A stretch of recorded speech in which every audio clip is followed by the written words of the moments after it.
नमस्कार विद्यार्थी मित्रांनो, मराठी जी के बी के या यूट्यूबच्या ऑनलाईन प्लॅटफॉर्मवर तुमचं स्वागत आहे। विद्यार्थी मित्रांनो, नुकतीच तुम्हाला माहिती आहे BMC क्लर्क 2024ची एक्झाम पण झालेली आहे आणि तिची ॲन्सर की 16 डिसेंबरला रिलीज झालेली आहे आणि सर्वांनी ही ॲन्सर की चेक केलेली आहे। काहींना मार्क त्यामध्ये खूप जास्त पण आलेले, म्हणजे बऱ्यापैकी आलेले, त्यांनी अभ्यास केला होता, आणि काहींना मार्क खूप कमी पण आलेले, बरोबर। तर का कमी आले आणि पेपर म्हणजे कमी का आले, जास्त का आले, सगळ्यांना माहितीच आहे। हे आपले शिफ्ट अनेक शिफ्ट म्हणजे मल्टिपल शिफ्टमध्ये पेपर झाला होता BMCचा, त्यामुळं काहींची शिफ्ट ही सोपी होती आणि काहींची शिफ्ट ही म्हणजे हार्ड होती। तर त्यामुळे आता याच्यात काय होणार आहे माहिती आहे का, रिझल्टच्या लागायच्या अगोदर याचं नॉर्मलायझेशन होत असतं बघा। नॉर्मलायझेशन होऊन तुमचा रिझल्ट फायनल डिक्लेअर केला जातो। तर नॉर्मलायझेशन म्हणजे काय आणि विद्यार्थ्यांसोबत होत असलेला स्कॅम, म्हणजे नॉर्मलायझेशन कशा प्रकारचं होतं मी तुम्हाला सांगतो। एक प्रकारचा स्कॅमच होतो विद्यार्थ्यासोबत, हे पण तुम्हाला सांगतो, आणि त्याची मेथड काय असते नॉर्मलायझेशनची ते पण आजच्या व्हिडिओमध्ये बघू। आता नॉर्मलायझेशनमध्ये किती मार्क्स वाढू शकतात, तर बघा या ठिकाणी नॉर्मलायझेशन मेथडमध्ये मार्क्स वाढतात पण आणि कमी पण होतात, आणि किती कमी मार्क होतात आणि किती वाढतात हे पण बघणार आहे, आणि आपण आफ्टर नॉर्मलायझेशन कट ऑफ काय जाऊ शकते हे पण आजच्या व्हिडिओमध्ये डिस्कस करणार आहे। तर चला तुमचा वेळ नाही घेता मी डायरेक्टली व्हिडिओला सुरुवात करतो। सर्वप्रथम मी तुम्हाला नॉर्मलायझेशनची मेथड समजून सांगतो, एक एक्झाम्पल देणार आहे, त्या एक्झाम्पलनुसार ती मेथड तुम्हाला ॲक्च्युअल समजून सांगतो। बघा ह्या ठिकाणी आपण गृहीत धरू की तीन विद्यार्थी आहे, हा पहिला विद्यार्थी आहे, हा दुसरा विद्यार्थी आहे आणि हा तिसरा विद्यार्थी आहे। तीन विद्यार्थी आहे, बरोबर। ह्या विद्यार्थी फर्स्ट शिफ्टमध्ये पेपर दिला आहे ना, ह्या विद्यार्थ्यांना सेकंड शिफ्टमध्ये पेपर दिला आणि ह्या विद्यार्थ्यांना थर्ड शिफ्टमध्ये पेपर दिला, बरोबर। पेपर गृहीत धरलो की आपला पेपर आहे टोटल 100 मार्क्सचा पेपर आहे, बरोबर। पहिल्या शिफ्टमध्ये ह्या विद्यार्थ्यांनी पेपर दिला, आणि हे जे आपण पकडणार आहे हे सगळे टॉपरचे विद्यार्थी, म्हणजे अतिशय हुशार विद्यार्थी आहे, म्हणजे इंटेलिजन्स विद्यार्थी धरू आपण, इंटेलिजन्स विद्यार्थी आहे, तिन्ही पण विद्यार्थी खूप हुशार आहे।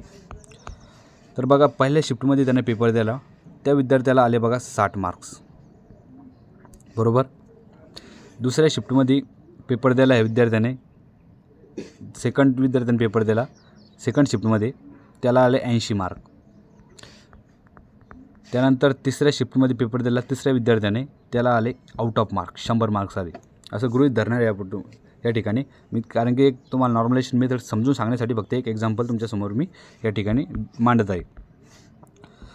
तर बघा या ठिकाणी तुम्ही जर असं जरी गृहीत धरलं, एक मिनटं तुम्हाला एक असं सांगतो मी तुम्हाला की हा जो विद्यार्थी हा एकच पकडा, या ठिकाणी पहिल्या शिफ्टला हा विद्यार्थी बसवला, एकच विद्यार्थी पकडा, हा एकच आहे, म्हणजे हा राम, हे सगळे राम नावाचे एकच विद्यार्थी, आणि ह्या विद्यार्थ्याला पहिल्या शिफ्टमध्ये जर बसवलं तर त्याला 100पैकी 60 मार्क पडतात, दुसऱ्या शिफ्टमध्ये बसवलं तर त्याला 100पैकी 80 मार्क पडतात, आणि तिसऱ्या शिफ्टमध्ये जर त्या विद्यार्थ्याला बसवलं तर 100पैकी 100 म्हणजे आउट ऑफ मार्क पडतात। एकच विद्यार्थी त्याला मल्टिपल शिफ्टमध्ये बसवलं। आता ह्यावरून तुम्हाला एक गोष्ट लक्षात यायला लागली की बाबा की ह्या ठिकाणी 60 मार्क पडले, एक विद्यार्थी एकच आहे त्याला 60 मार्क पडले।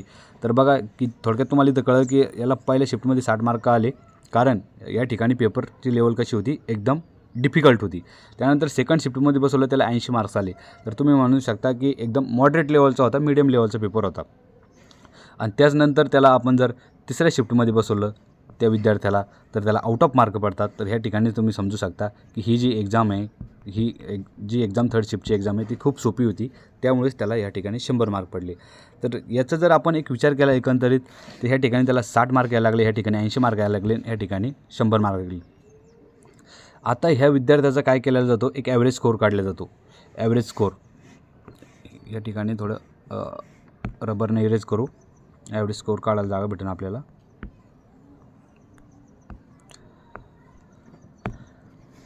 ह्या ठिकाणी एक ॲव्हरेज स्कोअर काढला 60 प्लस, त्यानंतर 80 प्लस, त्यानंतर 100।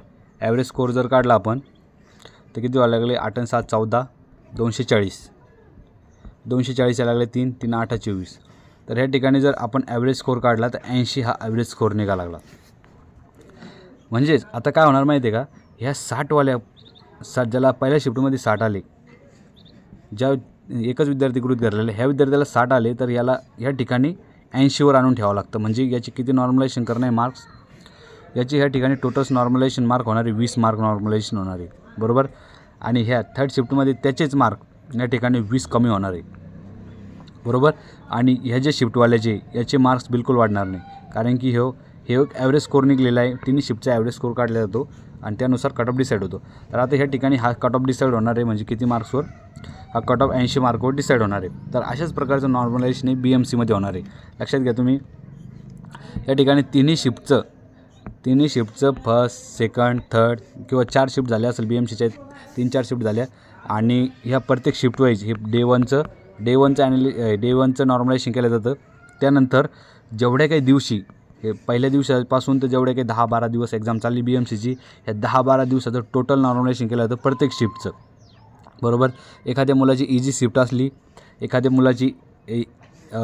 मुलाची एकदम टफ शिफ्ट असली आणि याची मीडियम आणि याची मीडियम, तर ह्या दोन्ही शिफ्टच्या विद्यार्थ्यांना या ठिकाणी एक ॲव्हरेज स्कोर आणून या ठिकाणी त्यांचा जो ॲव्हरेज स्कोर आहे तो या ठिकाणी मांडला जातो आणि याचे थोडेफार कमी होतात आणि याचे बऱ्यापैकी जास्त वाढतात. म्हणजे नॉर्मलायझेशनमध्ये तुम्हाला लक्षात आलं असेल की जेवढे मार्क्स वाढू शकतात तेवढे कमी पण होऊ शकतात. त्यामुळं नाराज होऊन जायचं काम नाही आणि जास्त मार्क पडले तर जास्त खुश पण व्हायचं काम नाही, बरोबर. त्यानंतर आता तुम्ही म्हणसाल की सर असं कसं होऊ शकतं की बाबा एवढे मार्क कमी होतात वाढतात. तर प्रिव्हियस डेटा बघू शकता तुम्ही. RRBचा प्रिव्हियस डेटा बघा, RRB 2018चा बघा, 2021ला जी एक्झाम झाली ती बघा, NTPCचा डेटा बघा. म्हणजे रेल्वेचं तुम्ही जर बघितलं, TCSने रेल्वेची एक्झाम कंडक्ट केली होती, त्या ठिकाणी 15 ते 20 मार्कसुद्धा विद्यार्थ्यांचे नॉर्मलायझेशन झालेले आहे. आणि काही विद्यार्थ्यांची पण संख्या जास्त राहते की नॉर्मलायझेशन जे मार्क वाढतात ते बऱ्यापैकी वाढतात आणि कमी होतात ते 5 ते 6 मार्क कमी पण होतात. सहसा कमी होण्याचे चान्सेस कमी राहतात पण वाढण्याचे चान्सेस बऱ्यापैकी राहतात. म्हणजे जर का विचार केला तर 100पैकी जवळपास 90% विद्यार्थ्यांचे ह्या ठिकाणी मार्क्स वाढतात आणि 10% विद्यार्थ्यांचे नॉर्मल कमी होतात, जास्त कमी होत नाही. आणि काही विद्यार्थी राहते की त्यांचे नॉर्मलायझेशन काहीतरी 0.25 एखादा मार्क समजा 0.75 असेच त्यांचे नॉर्मलायझेशन होतात. म्हणजेच काय त्यांची शिफ्ट कशी राहते, मीडियम राहते. तर बघा हा जो स्कॅम होतो विद्यार्थ्यांसोबत, स्कॅमच म्हणले आहे. तर यांनी एकच लेवलचं पेपर डिसाईड करायला पाहिजे, जेणेकरून विद्यार्थ्यांना त्यामुळे नॉर्मलायझेशनच्या मेथडला सामोरे जावं लागणार नाही, बरोबर.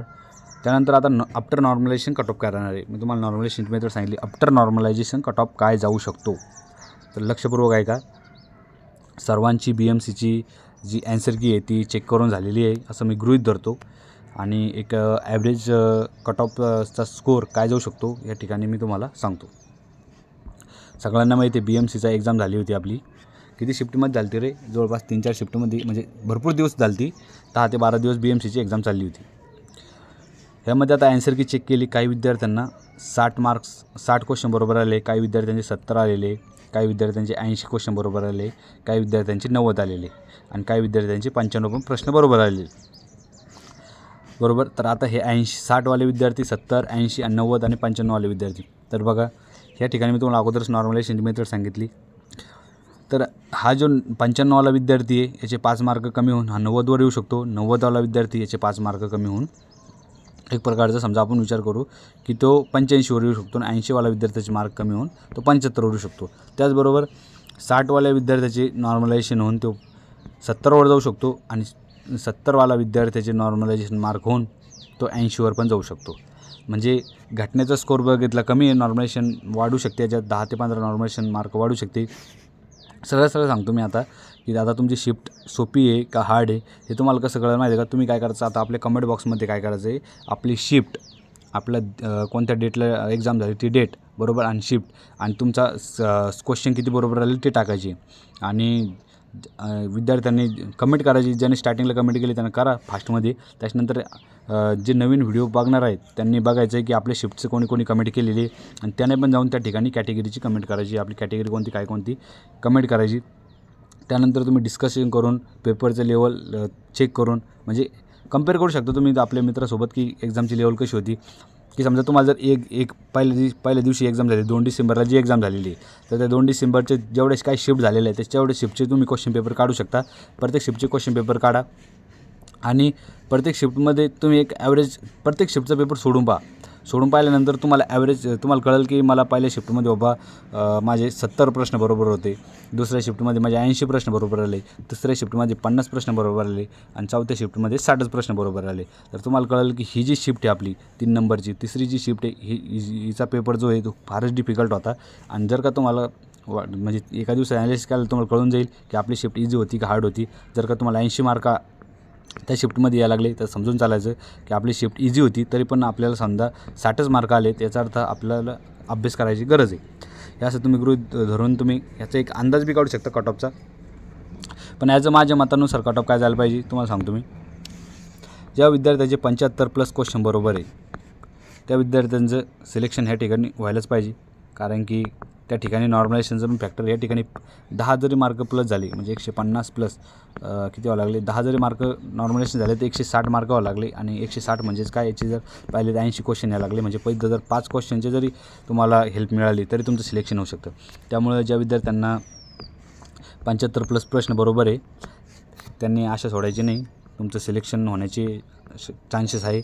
आणि ज्या विद्यार्थ्यांचे 85+ मार्क आहे त्याचं तर शुअर सिलेक्शन होणार, 100% सिलेक्शन होणार त्याचं. कारण की त्याला बऱ्यापैकी स्कोर आहे. कारण की 85 म्हणजे BMCची स्वतः मी एक्झाम दिलेली आहे आणि माझी जी एक्झाम आहे ती 12 डिसेंबरला झाली होती बघा.